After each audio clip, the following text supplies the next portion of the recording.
আপনার উপস্থাপনাটা আমার কাছে আছে। আইসা বলে যারা অন্ডকোষ ঝুলে গেছে, বলে না, বলে কিনা বলেন, বা অন্ডকোষে চিনচিন করে ব্যথা করে, বা অনেকে বলে স্যার অন্ডকোষ অনেক বড় হয়েছে, লাল হয়ে গেছে, প্রচন্ড ব্যথা, শরীরের ভিতরে জ্বর চলে আসছে। আপনি কি করবেন? আপনি গ্রামে গিয়ে একটা ফার্মেসি কাছে অ্যান্টিবায়োটিক কিনে খাবেন, ঠিক না?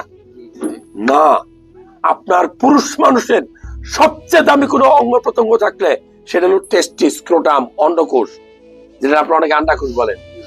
এক এক জায়গায় ভাষা এক এক রকম। কেন? এখান থেকে তৈরি হয় আপনার শুক্রাণু। যে শুক্রাণু তৈরি না হলে আপনি পুরুষ না, আপনি বাবা হইতে পারবেন না। তাহলে কতটা গুরুত্বপূর্ণ! যখন আপনি বিপদে পড়বেন তখন গুরুত্ব দিচ্ছেন, এর আগে আমরা গুরুত্ব দিই না।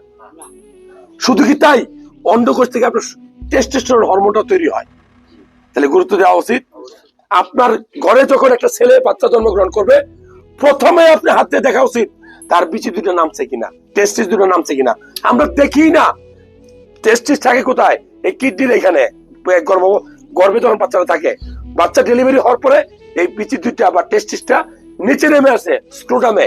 এটা আল্লাহ তাআলার সৃষ্টির উদ্দেশ্য হলো যে, আমার ততটুকু আমি বুঝি আর কি, বিজ্ঞান বলে যে অন্ডকোষ পেটের ভিতরে থাকলে অত্যধিক গরম পেটের ভিতরে এই টেম্পারেচার সহ্য করতে পারবে না, শুক্রাণু তৈরি হবে না, এই জন্য নিচে নামায় দেয়। এই জন্য অন্ডকোষ কিন্তু অত্যধিক গরম টেম্পারেচার সহ্য করতে পারে না। যারা চুলার পাশে কাজ করে তাদের কিন্তু বাচ্চা হওয়ার সম্ভাবনা কমে যায়, শুক্রাণু নষ্ট হয়। যারা অত্যধিক মরুভূমিতে কাজ করে, এখন অনেক বলবে সৌদি আরবে নষ্ট হয়, ভাই ওরা তো জন্মের পর থেকেই হয়, ওরা বড় হইতেছে। আমি আপনি কি জন্মের পর থেকে বড় হয়েছি? আমরা 25 বছর পরে এখানে গেছি, তাদের শুক্রাণুর কোয়ালিটি খারাপ হয়। এই জন্য একটা বাচ্চা, ছেলে বাচ্চা জন্মগ্রহণ করার পরে আপনার অবশ্যই দেখা উচিত টেস্টিস দুটো নামছে কিনা। এরা কেউ দেখে না, অনেকে বড় হওয়ার পর খুঁজে দেয় যে একটা নাই।